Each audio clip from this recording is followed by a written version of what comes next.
Topic है limiting reactant. Limiting reactant के अंदर हम और क्या क्या चीज पढ़ेंगे आज की टॉपिक में। लिमिटिंग रिएक्टेंट की हम डेफिनेशन पढ़ेंगे। लिमिटिंग रिएक्टेंट हम कहते किसको है, लिमिटिंग रिएक्टेंट यूज किस लिए होता है, और लिमिटिंग रिएक्टेंट की एग्जांपल्स पढ़ेंगे। हम लिमिटिंग रिएक्टेंट को आइडेंटिफाई कैसे कर सकते हैं कि ये लिमिटिंग रिएक्टेंट यही है या इसके साथ वाला कंपाउंड है। फिर जैसा कि पहले हम शॉर्ट ट्रिक्स कुछ पढ़ते हैं कि हम उस टॉपिक को एक ग्रिप में कर लें, एक पूरा कंसेप्ट अपने टॉपिक का कर लें, वो हम कुछ ट्रिक्स पढ़ेंगे और फिर हम उसके रिगार्डिंग कुछ एग्जांपल्स करेंगे, कुछ न्यूमेरिकल्स करेंगे ताकि उस टॉपिक को टैकल करना इजी हो जाए। उस टाइप के कोई भी क्वेश्चन आए तो हम इजीली कर सकें। पिछले टॉपिक में पिछले लेक्चर में हमने स्टिशियोमेट्री के बारे में पढ़ा था। स्टिशियोमेट्री से बहुत रिलेटेड ही हमारे पास लिमिटिंग रिएक्टेंट है। स्टिशियोमेट्री को अच्छे से करने के बाद ही हम समझ सकते हैं what is the limiting reactant. सबसे पहले देखते हैं what is the limiting reactant. Limiting reactant the reactant that is completely converted into product. वो रिएक्टेंट जो इक्वेशन के अंदर, जो रिएक्शन के अंदर प्रोडक्ट में कन्वर्ट हो जाए, उस रिएक्टेंट को हम कहेंगे limiting reactant. Limiting reactant completely convert into product, जो मुकम्मल तौर पे कन्वर्ट हो जाए, कुछ भी ना बचे, वो हमारे पास होगा लिमिटिंग रिएक्टेंट। लिमिटिंग रिएक्टेंट हम यूज किस लिए करते हैं? लिमिटिंग रिएक्टेंट हम यूज कर सकते हैं, एक्सपेंसिव रिएक्टेंट को as a limiting reactant use किया जाता है ताकि जो एक्सपेंसिव रिएक्टेंट्स हैं उनको कंप्लीटली कन्वर्ट कर दिए गए प्रोडक्ट के अंदर ताकि हमारा लॉस ना हो, हमारा कोई नुकसान ना हो। Limiting reactant, expensive reactant can be used as a limiting reactant. और रिएक्शन जब भी हो रहा होता है तब हम एक रिएक्टेंट एक्सेस अमाउंट में लेते हैं, एक हम कम अमाउंट में लेते हैं, क्योंकि इससे रिएक्शन की स्पीड तेज होती है, रिएक्शन तेजी से मूव करने लग जाता है। और ये लिमिटिंग रिएक्टेंट टाइप है स्टिशियोमेट्रिक रिएक्शन की, मैं आपको पहले बता दिया। वो रिएक्टेंट जो कन्वर्ट हो जाए, कंप्लीट कन्वर्ट हो जाए प्रोडक्ट के अंदर, उसको हम कहेंगे limiting reactant. Reactant that produce least number of product, वो रिएक्टेंट जिसकी वजह से number of product come amount में बने, लीस्ट बने, उनको हम कहेंगे लिमिटिंग रिएक्टेंट। वो रिएक्टेंट जो कंट्रोल करे अमाउंट ऑफ प्रोडक्ट को।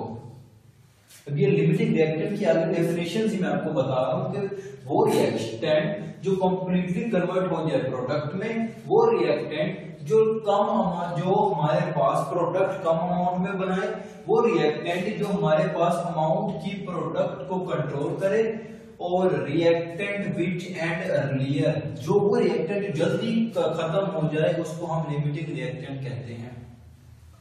अब हमें पता कैसे लगेगा कि ये रिएक्टेंट लिमिटिंग रिएक्टेंट है या नहीं है? पहला हम करेंगे कैलकुलेट नंबर ऑफ मोल्स। हमें मैस दिया गया होगा, हम उससे नंबर ऑफ मोल्स फाइंड करेंगे from given amount of reactant. मतलब हमें रिएक्टेंट की अमाउंट गिवन होगी, जो हमें रिएक्टेंट की अमाउंट दी गई होगी, वो उससे हम नंबर ऑफ मोल्स कैलकुलेट करेंगे। उसके बाद find out number of moles of product from each reactant. Her reactant से, जो रिएक्टेंट से हमें मैस दिया गया है, उससे हम नंबर ऑफ मोल्स निकालेंगे, number of moles of each product निकालेंगे, और फिर हम देखेंगे कि कौन सा रिएक्टेंट ऐसा है जिसकी वजह से कम प्रोडक्ट बन रही है। वो रिएक्टेंट हम देखेंगे which produce least amount of product. और जो रिएक्टेंट ये तीनों काम करने के बाद हमारे पास लीस्ट अमाउंट प्रोवाइड करे, उस रिएक्टेंट को हम कहेंगे लिमिटिंग रिएक्टेंट। लाइक एक एग्जांपल लेते हैं कि हमारे पास 58 स्लाइसेस हैं और 30 हमारे पास कबाब्स हैं। हमने सैंडविच बनाने हैं, तो हमने पता करना है कि किसकी वजह से हमारे पास कबाब कम बनेंगे, कौन सा रिएक्टेंट ऐसा है। हमारे पास 58 स्लाइसेस हैं और 30 कबाब्स हैं। अगर एक सैंडविच बनाने के लिए हमें 2 स्लाइस और एक कबाब चाहिए, उसके अंदर हम एक कबाब रखेंगे और एक सैंडविच तैयार है। 58 स्लाइसेस हैं। देखें अगर हमारे पास 58 स्लाइसेस हैं और 30 हमारे पास कबाब हैं।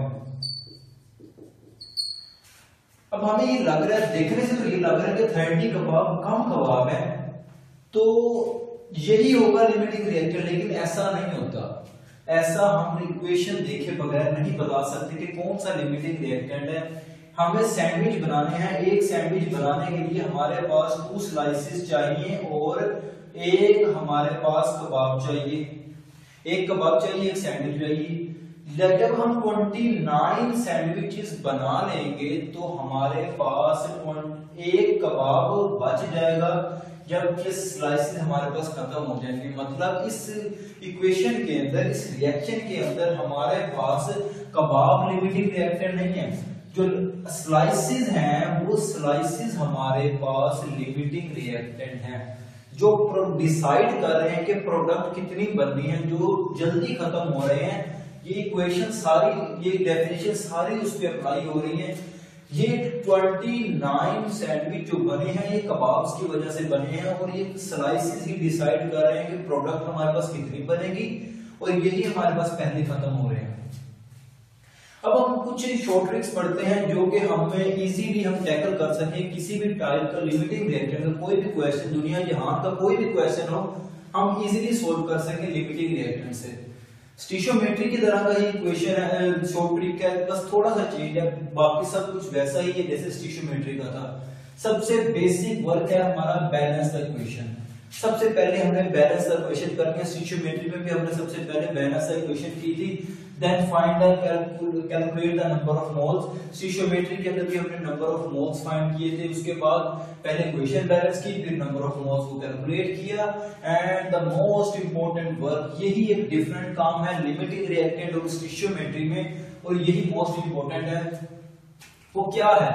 वो है कि हमने जो नंबर ऑफ मोल्स यहां से निकले हैं उनको जो कोफिशिएंट से डिवाइड करना है। कोफिशिएंट क्या होता है? लाइक हम देखते हैं 2H2 plus oxygen combined to 2H2O। ये जो हाइड्रोजन के साथ लिखा है ना, ये है हमारे पास कोफिशिएंट। इसको हम कहेंगे कोफिशिएंट। ये है हमारे पास कोफिशिएंट। अब जो ये नंबर ऑफ मोल्स यहां से हमारे पास निकले हैं, हमने उस एलिमेंट के ये जो कोफिशिएंट साथ लिखा होगा इस पे डिवाइड करना है, तो आंसर जिसमें कम आएगा वो हमारे पास लिमिटिंग रिएक्टेंट होगा। वो आंसर जो कम आएगा वो हमारे पास लिमिटिंग रिएक्टेंट होगा। फिर हम लिमिटिंग ये हमने साइड वर्क करना है। ये याद रखना कि ये हमें साइड में करना है, इसे हमने अपने फार्मूले के अंदर नहीं देखना। हमारे पास 2 चीजें गिवन होंगी, हमें ये पता करना होगा कि लिमिटिंग रिएक्टेंट कौन सा है। लिमिटिंग रिएक्टेंट पता करने के लिए हम ये साइड वर्क करेंगे, ताकि हमें पता लग जाए कि ये 2 कंपाउंड्स या 2 एलिमेंट्स हमें दिए गए हैं, दोनों में से लिमिटिंग रिएक्टेंट कौन है, जिसकी वजह से हमारे पास प्रोडक्ट बनेगी। वो लिमिटिंग रिएक्टेंट को फाइंड करने के लिए हम ये साइड वर्क करते हैं, ताकि हम इजीली क्वेश्चन को सोल्व कर सके। उसके बाद जब हमें पता लग गया कि हाँ ये वाला कंपाउंड हमारे पास लिमिटिंग रिएक्टेंट है, फिर हम उस लिमिटिंग रिएक्टेंट को कंपेयर करते हैं किससे? अननोन मोल्स के साथ। अननोन मोल के साथ उसे कंपेयर करेंगे। बाकी स्टिशियोमेट्री वाला ही सारा काम है कि हमने लिमिटिंग रिएक्टेंट को 1 बना देना है, जो लिमिटिंग रिएक्टेंट है उसको 1 बना देना है। अब ये 1 कैसे बनाना है? उसी डिजिट पे ही डिवाइड करके लिमिटिंग रिएक्टेंट के जितने भी नंबर ऑफ मोल्स होंगे उसी पे ही डिवाइड करके हमारे पास आंसर आ जाएगा 1। और दूसरे वाला जो अननोन मोल्स हैं वो हम इजीली टैकल कर सकते हैं, इजीली सॉल्व कर सकते हैं। जी स्टूडेंट्स, अब हम बात करते हैं एग्जाम्पल के बारे में। एक एग्जाम्पल हम देखते हैं कि जो हमने शॉर्ट ट्रिक लिखा है, शॉर्टकट लिखा है, तो हम कैसे इसको अप्लाई करके कोई भी लिमिटिंग रिएक्टेंट हो उसको कैसे हम फाइंड कर सकते हैं। लाइक एग्जाम्पल है हमारे पास 4 gram of hydrogen 4 gram of hydrogen react with 8 gram of oxygen to produce how much water. Equation देखो पहले, first step is the balance the chemical equation. पहला स्टेप ही बैलेंस करना है इक्वेशन को। इक्वेशन में हमें क्वेश्चन में दिया क्या क्या हुआ है, 4 ग्राम हमें दिए हुए हैं हाइड्रोजन के, 8 ग्राम हमें दिया हुआ है ऑक्सीजन का, और हमसे वाटर का पूछा हुआ है, ये हमसे रिक्वायर है। अब हमने देखा कि दो चीजें, दो रिएक्टेंट्स हैं, हमें नहीं पता कि किसकी वजह से कौन सा लिमिटिंग रिएक्टेंट है और किसकी वजह से प्रोडक्ट बननी है। हमें अब इस बात का पता करना है कि कौन लिमिटिंग रिएक्टेंट है और कौन एक्सेस में है, कौन ज्यादा अमाउंट में है। हम शॉर्ट, कोई मुश्किल नहीं है, कुछ भी नहीं है, लाइक स्टेशनमेट्री, बस हमें शॉर्टकट अप्लाई करना है और क्वेश्चन सॉल्व हो जाएगा। अब शॉर्टकट क्या है, balance the equation. First step is the balance the equation.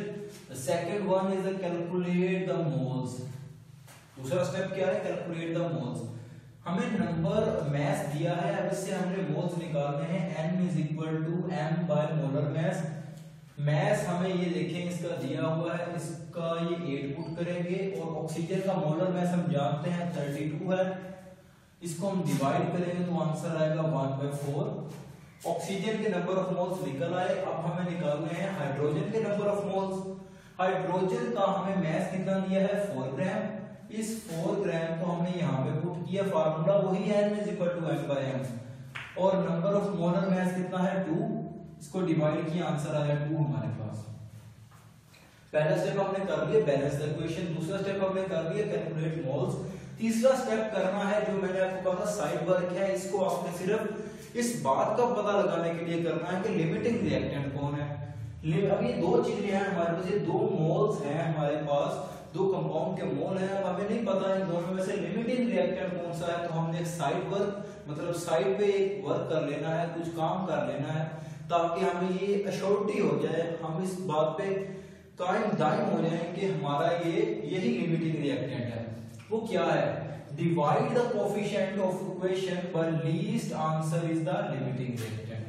Coefficient पे उसको डिवाइड करना है। अब ये देखिए हाइड्रोजन के नंबर ऑफ मोल्स जो आए हैं, इसको हमने कोफिशिएंट पे डिवाइड करना है। कोफिशिएंट इसका इस इक्वेशन में देखें 2 है, और हाइड्रोजन का ऑक्सीजन का कोफिशिएंट 1 है। अब हम इनके नंबर ऑफ मोल्स लिखते हैं, लाइक हाइड्रोजन के भी लिख लिए, ऑक्सीजन के भी लिख लिए। ऑक्सीजन हाइड्रोजन के हमारे पास 2 है नंबर ऑफ मोल्स, ऑक्सीजन के 1/4 है, और हाइड्रोजन का कोफिशिएंट क्या है 2, और ऑक्सीजन का कोफिशिएंट क्या है 1। जब हमने इसको डिवाइड किया, इसका आंसर 1 आ गया और इसका आंसर 1/4 आ गया। जो हमने साइड पर लिखा, इसका एंड में देखें लीस्ट आंसर, जो कम आंसर आएगा इन दोनों में से जो कम आंसर आएगा वही हमारे पास लिमिटिंग रिएक्टेंट है। हम जानते हैं कि एक बड़ा है 1/4 से, 1/4 ही हमारे पास कम वैल्यू है, और यही हमारे पास लिमिटिंग रिएक्टेंट है। ये हमने साइड पर कर लेना है। यहां से जो हमारे पास नंबर ऑफ मोल्स आएंगे, इसको हमने कभी भी अपने ओरिजिनल वर्क के अंदर यूज नहीं करना, नहीं तो क्वेश्चन गलत होने के चांसेस ज्यादा होते हैं। इसको हमने साइड में ही रखना है। अब हमें इस बात का पता लग गया कि ये नंबर ऑफ लिमिटिंग रिएक्टेंट तो हमारे पास ऑक्सीजन है, और ऑक्सीजन की वजह से ही हमारे पास वाटर प्रोड्यूस होना है। जितने अमाउंट भी प्रोड्यूस हुई वो वाटर की ऑक्सीजन की वजह से ही प्रोड्यूस होगी, हाइड्रोजन की वजह से प्रोड्यूस नहीं होने वाली। तो हम देखते हैं oxygen in with H2O, oxygen और H2O को हमने देखना है। अब जो इसके मोल्स हैं, ये हमारे पास नॉन मोल्स हैं जो हमें पता है, और वाटर के हमारे पास अननोन मोल्स हैं जो हमें नहीं पता। ये 1, ये इक्वेशन में देखें, पहले जो इक्वेशन के अंदर लिखा हुआ 1, इस 1 को यहाँ पे लिखा, वाटर के साथ 2 लिखा हुआ है, ये 2 यहाँ पे लिखा। उसके बाद हमें पता है कि जो ऑक्सीजन है इसके नंबर ऑफ मोल्स 1/4 है। हमने इसको 4 पे डिवाइड करके वही नंबर ऑफ मोल्स बनाए जो हमें गिवन थे, फिर मजबूरन हमें यहाँ पे भी करने पड़े। यहाँ पे भी हमने किए, आंसर आ गया 1/2। अब हमारे पास ये नंबर ऑफ मोल्स हैं, हमारे पास n की वैल्यू है, ये हमारे पास इसकी वाटर के नंबर ऑफ मोल्स आ गए। हमने मास निकालना है, तो mass n is equal to m by m। Simple formula, basic formula हम वही यूज कर रहे हैं, हम कुछ भी नहीं यूज कर रहे। n इज इक्वल टू 1/2, ये वाला, ये देखें ये वाला हमने यूज किया। और मोलर मास ऑफ वाटर का हम जानते हैं 18 होता है, यही 18 हमने यहाँ पे लगाया, इसको हमने कट किया तो आंसर हमारे पास 9 आ गया। तो मास ऑफ वाटर, जो वाटर का मास प्रोड्यूस हुआ वो 9 ग्राम प्रोड्यूस हुआ, मतलब ऑक्सीजन की वजह से ही कम अमाउंट बने। अगर ऑक्सीजन की अमाउंट हम ज्यादा करते हैं तो प्रोडक्ट की अमाउंट भी ज्यादा होती जाएगी, और इसका मतलब इस इक्वेशन के अंदर जो हाइड्रोजन है ये लीस्ट अमाउंट में प्रोड्यूस, ये एक्सेसिव अमाउंट में है, जबकि जो ऑक्सीजन है ये हमारे पास लिमिटिंग रिएक्टेंट है। ठीक है स्टूडेंट्स, अल्लाह हाफिज, मिलते हैं नेक्स्ट वीडियो में। नेक्स्ट वीडियो में हम पढ़ेंगे यील्ड के बारे में, और यील्ड के इसी तरह कुछ शॉर्ट ट्रिक्स होंगे, कुछ इजी ट्रिक्स होंगे, कुछ उसकी डेफिनेशन के बारे में, कुछ परसेंटेज के बारे में, कुछ एफिशिएंसी के बारे में, कुछ परसेंटेज यील्ड के बारे में हम पढ़ेंगे। और एंड पे आके जैसे हम हमेशा करते हैं, हम न्यूमेरिकल सॉल्व करेंगे, ताकि वो हमारे पास इजी मेथड से हमारे पास क्वेश्चन आराम से सॉल्व हो जाए। तब तक के लिए अल्लाह हाफिज।